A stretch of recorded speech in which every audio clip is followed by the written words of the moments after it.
আমন্ত্রণ দেশ 24-এ আপনাদের সাথে আছি শারমিন মাহমুদ। এতক্ষণ শুনছিলেন সংবাদ শিরোনাম, এবারে পুরো খবর।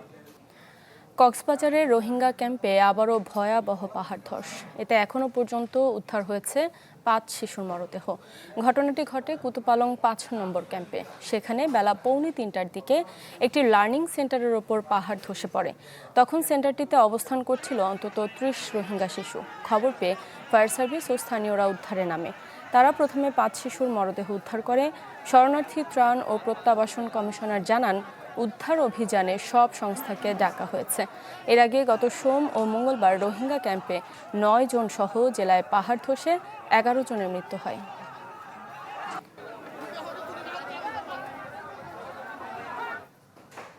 এ বিষয়ে আরো বিস্তারিত খবর জানাতে মুঠোফোনে আমাদের সাথে কক্সবাজার থেকে যুক্ত হচ্ছেন সহকর্মী আজিম নিহাদ। আজিম, সেখানকার বিস্তারিত খবর জানাবেন। শারমিন, আমরা এখন পর্যন্ত যেটি জানতে পেরেছি 5 জনকে মৃত অবস্থায় উদ্ধার করা হয়েছে এবং তাদেরকে উদ্ধার করার পরে সেখানে রাখা হয়েছে। বাকি আরো কয়েকজনকে জীবিত অবস্থায় উদ্ধার করা হয়েছে। তাদের অবস্থা সংকটাপন্ন বলা হচ্ছে এবং তাদেরকে বিভিন্ন হসপিটালে দ্রুত নেওয়ার জন্য ইতিমধ্যে সেখানে নানা ধরনের তৎপরতা অব্যাহত রয়েছে এবং বাকি যারা এখনো নিখোঁজ রয়েছে তাদেরকে উদ্ধারেও বিভিন্ন ফায়ার সার্ভিসের পাশাপাশি বিভিন্ন স্বেচ্ছাসেবকরা কাজ করে যাচ্ছেন। এবং আমরা শরণার্থী কমিশন থেকে যে তথ্যটি পেয়েছি সেটি মূলত যেই লার্নিং সেন্টারটিতে পাহাড় ধসে পড়েছিল সেটি পাহাড়ের পাদদেশে অবস্থিত ছিল এবং সেখানে মূলত নারীর শিশুরা হিফজ শিক্ষার জন্য সেই মাদ্রাসায় পড়াশোনা করতেন এবং আজকে সেখানে প্রায় 30 জনের মতো নারী শিশু সেখানে অবস্থান করছিলেন বলে আমরা জানতে পেরেছি। সেখান থেকে এখনো পর্যন্ত বেশ কয়েকজন নিখোঁজ রয়েছে, তাদেরকে উদ্ধারে প্রশাসনের তৎপরতা এখনো চলছে এবং কতক্ষণ পর্যন্ত শেষ উদ্ধার কার্যক্রম হয় সেটি এখনো বলা যাচ্ছে না। এবং তবে আপনি জানেন যে গত 2-3 দিন ধরে কক্সবাজারের উখিয়া এবং টেকনাফের যে রোহিঙ্গা ক্যাম্প রয়েছে সেখানে প্রায় পাহাড় ধসের ঘটনা ঘটছে এবং 2 দিনে প্রায় এর আগে গত 2 দিনে 8 জনের মৃত্যু হয়েছে এবং আজকে 5 জন ইতিমধ্যে উদ্ধার হয়েছে এবং এখান থেকে আরো বেশ কয়েকজনের মৃতদেহ উদ্ধার হতে পারে বলে এখানকার যারা উপস্থিত রয়েছেন তারা জানাচ্ছেন। এবং শরণার্থী কমিশন যেটি বলছে, তাৎক্ষণিকভাবে তারা উদ্ধার কার্যক্রমটা যাতে ব্যাহত না হয়, যাতে কোনো ধরনের বিঘ্ন না ঘটে সেজন্য সমস্ত সংস্থাকে তারা ডেকেছেন এবং ভাবে দ্রুত যেখান থেকে সম্ভব হয় সেখান থেকে রেসপন্স করার চেষ্টা করছেন। সব মিলিয়ে এই ঘটনাকে কেন্দ্র করে রোহিঙ্গা ক্যাম্পের মধ্যে এক ধরনের আতঙ্ক বিরাজ করছে। শারমিন,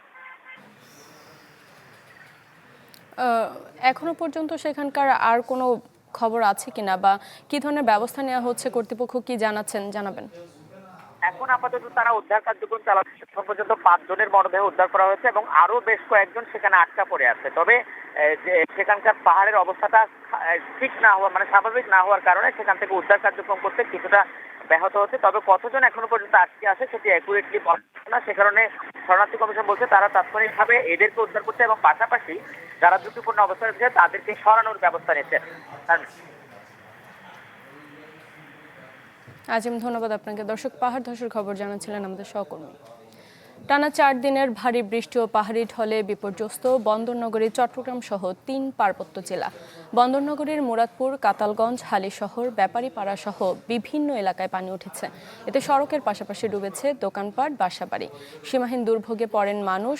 রেললাইনে পানি উঠায় বন্ধ চট্টগ্রাম কক্সবাজার ট্রেন চলাচল। বন্দরের বহির্নোঙরে বন্ধ রয়েছে পণ্য ওঠানামা। বান্দরবানের সাঙ্গু নদীর পানি বেড়ে শহরের আর্মিপাড়া, শেরেবাংলা নগর, বরিশালপাড়া, ইসলামপুর সহ প্লাবিত হয়েছে নিচু এলাকা। পানিবন্দী হয়ে পড়েছে শতাধিক পরিবার। অনেকে আশ্রয় কেন্দ্রে যেতে বাধ্য হয়েছেন। অনেক এলাকায় বন্ধ হয়ে গেছে বিদ্যুৎ সরবরাহ। দুর্যোগ মোকাবিলায় প্রস্তুত রাখা হয়েছে 220টি আশ্রয় কেন্দ্র। রাঙামাটিতে বেশ কিছু এলাকায় দেখা দিয়েছে ছোট ছোট পাহাড় ধস। ঝুঁকিপূর্ণ এলাকা থেকে মানুষকে সরে যেতে মাইকিং করছে প্রশাসন। সড়ক ডুবে যাওয়ায় সাজেকে আটকা পড়েছেন পর্যটকরা। বৈরী আবহাওয়ায় বন্ধ ঘোষণা করা হয়েছে জেলার সব প্রাথমিক বিদ্যালয়। বর্ষণ ও পাহাড়ি ঢলে খাগড়াছড়িতেও বিপর্যস্ত জনজীবন।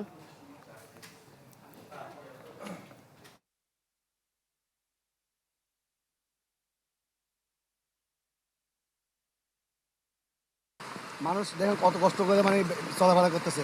এই যে ড্রেনগুলি যদি পরিষ্কার থাকতো তাহলে হয়তো পানি বর্ষা বাড়িটা হওয়ার সঙ্গে সঙ্গে পানিগুলো ফিরে চলে যেত। 50 বছর আমরা মানুষে দেখে নাই যে পানি উঠছে, অতিরিক্ত পানি এগুলা আমার বয়সেও আমি নিজেও দেখি নাই। সুতরাং আগ্রাবাদের মধ্যে বেশি জলাবদ্ধতা। লঘুচাপ ও মৌসুমি বায়ুর প্রভাবে আগামী রোববার পর্যন্ত সারা দেশে ভারী থেকে অতি ভারী বর্ষণের পূর্বাভাস দিয়েছে আবহাওয়া অধিদপ্তর। এরই মধ্যে টানা বর্ষণে বিপর্যস্ত চট্টগ্রাম, কক্সবাজার ও পার্বত্য ৩ জেলা। পাহাড় ধস, গাছ চাপায় দুদিনে অন্তত ৮ জনের প্রাণহানি হয়েছে। আজও চট্টগ্রামের ১৬ শহরের মেয়র গলিতে পাহাড় ধসে ১২ বছরের একটি শিশু মারা গেছে। আজ দেশের সর্বোচ্চ বৃষ্টিপাত রেকর্ড করা হয়েছে বান্দরবানে ৩১৪ মিলিমিটার আর চট্টগ্রামে ২৮৪ মিলিমিটার। বন্যা পূর্বাভাস কেন্দ্র জানিয়েছে ১৫ জেলায় স্বল্প মেয়াদী বন্যা পরিস্থিতি তৈরি হতে পারে। খুলনা, বরিশাল, চট্টগ্রাম, রংপুর, ময়মনসিংহ এবং সিলেটে বৃষ্টিপাতের তীব্রতা অনেকটাই বেশি। সেখানে একটি ভারী বর্ষণের সতর্কবার্তাও রয়েছে। উত্তর পূর্বাঞ্চলীয় সিলেট, ময়মনসিংহ বিভাগেও স্বল্পমেয়াদী বন্যার ঝুঁকি রয়েছে। আর উত্তরাঞ্চলীয় তিস্তা নদী অববাহিকাতে অর্থাৎ লালমনিরহাট, নীলফামারী জেলাতে এবং রংপুর জেলার কিছু নিম্নাঞ্চলে বন্যার ঝুঁকি রয়েছে। দর্শক, জলাবদ্ধতার আরও খবর জানাতে চট্টগ্রাম এবং বান্দরবান থেকে যুক্ত হবেন আমাদের সহকর্মীরা। শুরুতেই চলে যাব চট্টগ্রামে, সেখানে আছেন সহকর্মী রনি দত্ত। রনি, জলাবদ্ধতায় মানুষের দুর্ভোগের খবর জানাবেন। চট্টগ্রামে আসলে গত 4 দিন ধরে টানা যে বর্ষণ হচ্ছে, যে বর্ষণ একেবারেই কখনোই এটি আসলে থামেনি। কিছুক্ষণ গুড়ি গুড়ি বৃষ্টিপাত হলে এর পরপরে আবার হচ্ছে ভারী বর্ষণ, অতি বর্ষণ হচ্ছে এবং যে কারণে মানুষের যে দুর্ভোগ সেটি কিন্তু আসলে চরমে উঠেছে। এখানে চারিদিকে যেসব নিচু এলাকাগুলো রয়েছে সেগুলো পানিতে প্লাবিত হয়ে গেছে।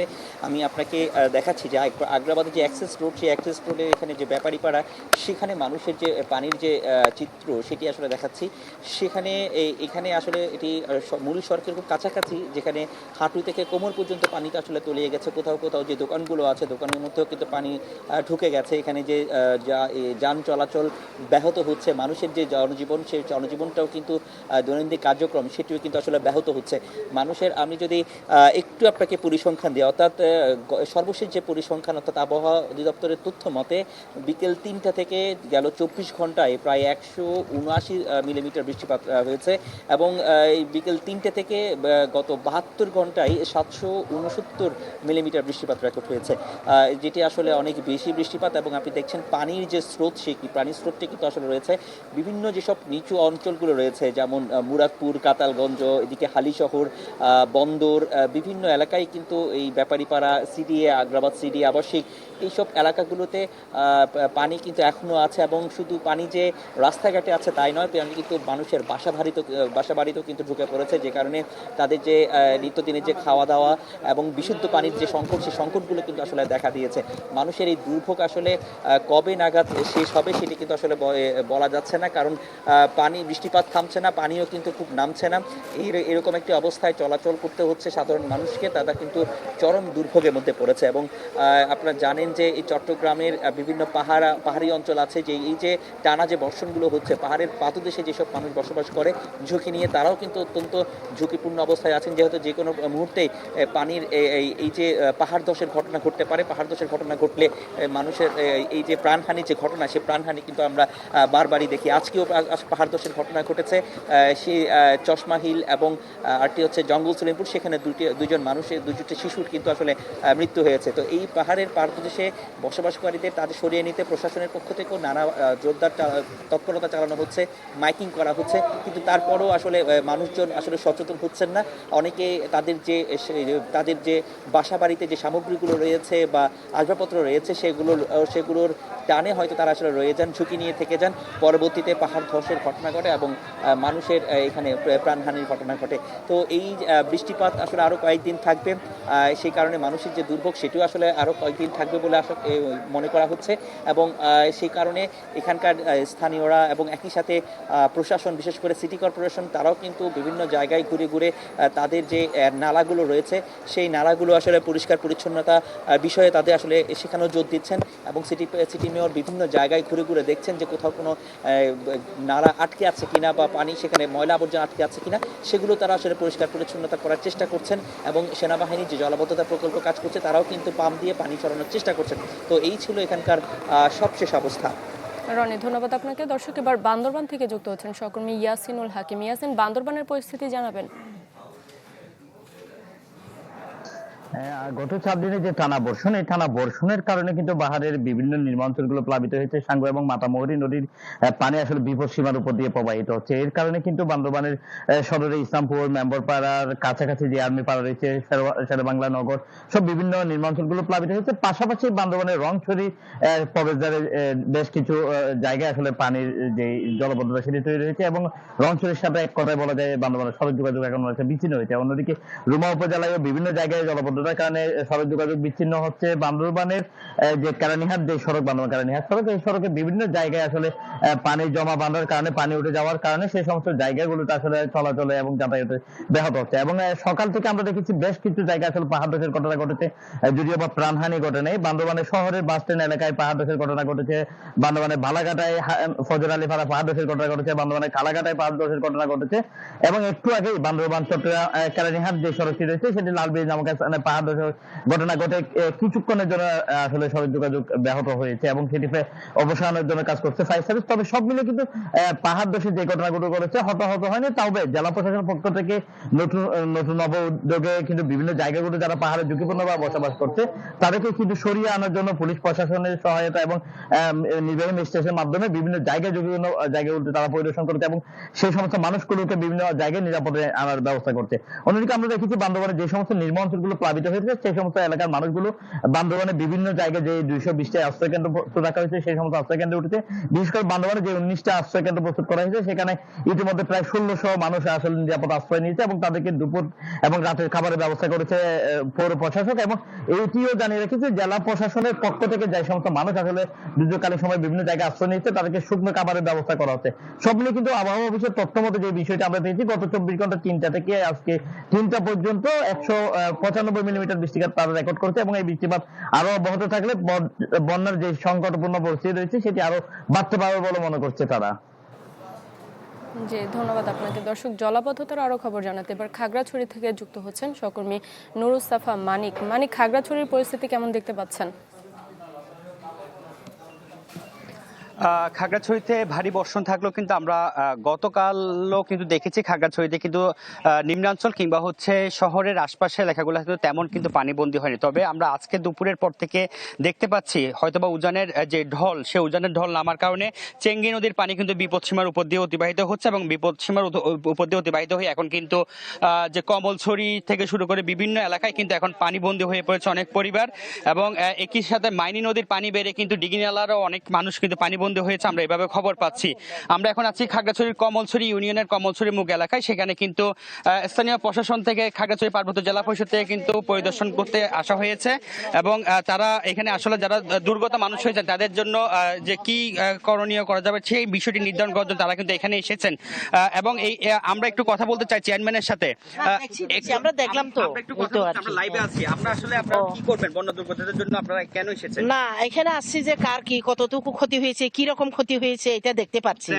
এখন হচ্ছে ওই যে জ্বালা ভিজেছে সেগুলোও ডুবে গেছে, যেগুলো রোপণ করেছে কত হেক্টর জায়গা এখন রোপণ করা হয়েছে শুধু এইখানে, সেটাও ডুবে গেছে। এখন এটা হচ্ছে পুরা দমে, এই যে এটা দেখো ওইটা হচ্ছে পুরা দমে ইয়াতে ভিজে গেছে, ধানে ভিজে গেছে। আমরা দেখতে পাচ্ছি আসলে ক্ষয়ক্ষতি নিরূপণের জন্য কৃষির কি ধরনের ক্ষয়ক্ষতি হচ্ছে সেটি নিরূপণের চেষ্টা চলছে এবং এই পাশাপাশি যারা দুর্গত হয়েছেন তাদেরকে শুকনো খাবার কিংবা ত্রাণের যে বিষয়টি সেটি নিরূপণের জন্য প্রশাসনের কিন্তু তৎপরতা শুরু হয়েছে এবং খাগড়াছড়িতে 135টা আশ্রয় কেন্দ্র খোলা হয়েছে মোট 9 উপজেলায়। এবং খাগড়াছড়িতে এই যে বন্যা পরিস্থিতি যে হচ্ছে, বন্যা পরিস্থিতি তৈরি হচ্ছে, সেটার পাশাপাশি এখানে কিন্তু ছোটখাটো পাহাড় ধসের ঘটনাও কিন্তু আমরা দেখেছি গতকাল থেকে, আজকেও সেটি অপরিবর্তিত রয়েছে।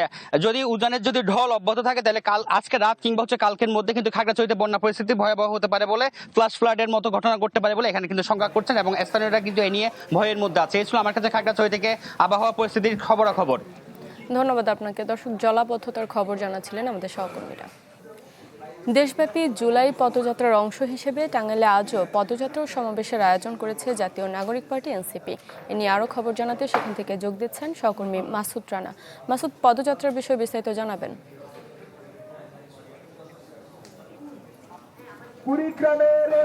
জুলাই পদযাত্রার তৃতীয় দিন আজ কিন্তু টাঙ্গাইলের কলেজ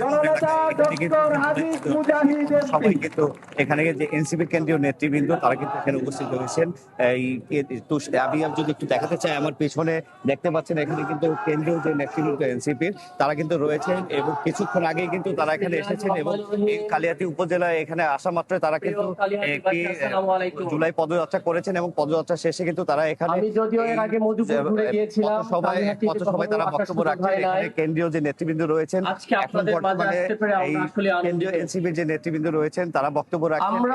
এখানে এই বক্তব্য শেষে কিন্তু টাঙ্গাইলের যে আরেকটি উপজেলা রয়েছে ভরপুর উপজেলা, সেই ভরপুর উপজেলাতে তারা যাবেন এবং সেখানে জুলাই পদযাত্রায় সেখানেও কিন্তু পথসভা করবেন বলে জানিয়েছেন এনসিপি নেতৃবৃন্দ। বাংলাদেশের মানুষের আশা আকাঙ্ক্ষা এবং জুলাই স্পিরিটকে ধারণ করে পুনর্গঠিত একটা বাংলাদেশ বানানো যায়, যেই বাংলাদেশে কোনো দিল্লির আধিপত্য থাকবে না,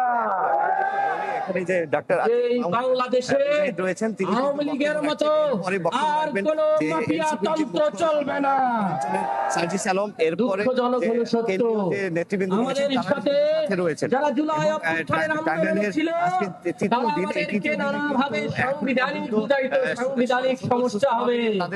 দুঃখজনক সেই সাংবিধানিক দোহাই দিয়ে একটা অবৈধ শেখ হাসিনার জুলাই পদযাত্রা এবং পথসভা রয়েছে এবং আপনাকে মাধ্যমে একটু জানিয়ে রাখি, জুলাই গণ অভ্যুত্থানের যে দ্বিতীয় বর্ষপূর্তি সে উপলক্ষে কিন্তু 36 দিনে তারা 64 জেলায় যাবেন এবং এই জুলাই পদযাত্রা নিয়ে তারা জুলাই পদযাত্রা করবেন এবং পথসভা করবেন। এখানে মূলত তারা 5টি দাবি তুলে ধরছেন।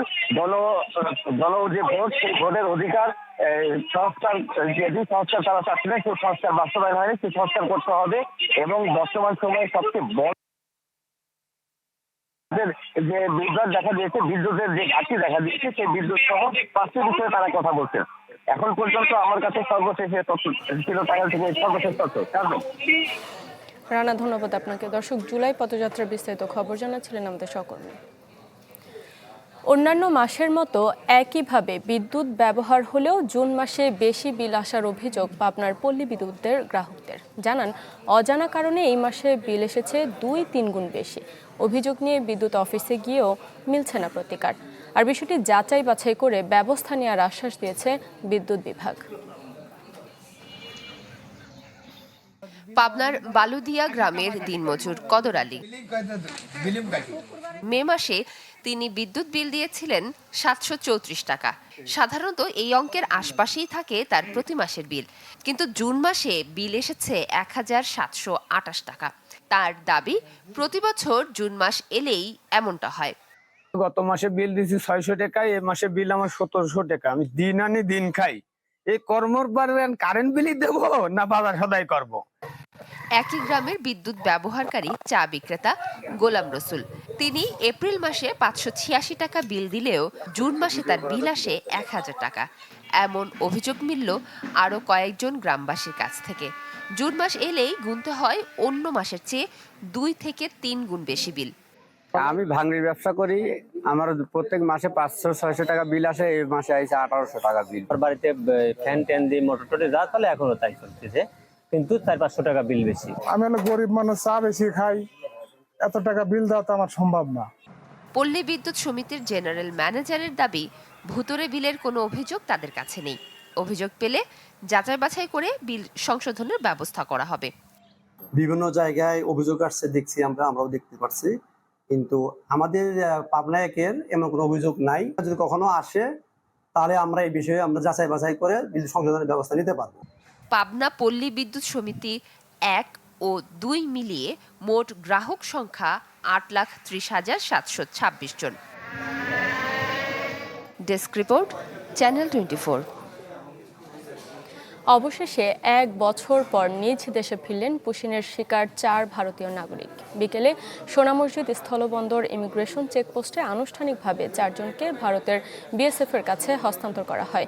এ সময় সেখানে ছিলেন রাজশাহীতে নিযুক্ত ভারতীয় সহকারী হাইকমিশনের ঊর্ধ্বতন কর্মকর্তা, সোনা মসজিদ ইমিগ্রেশন কর্তৃপক্ষ ও বিজিপি।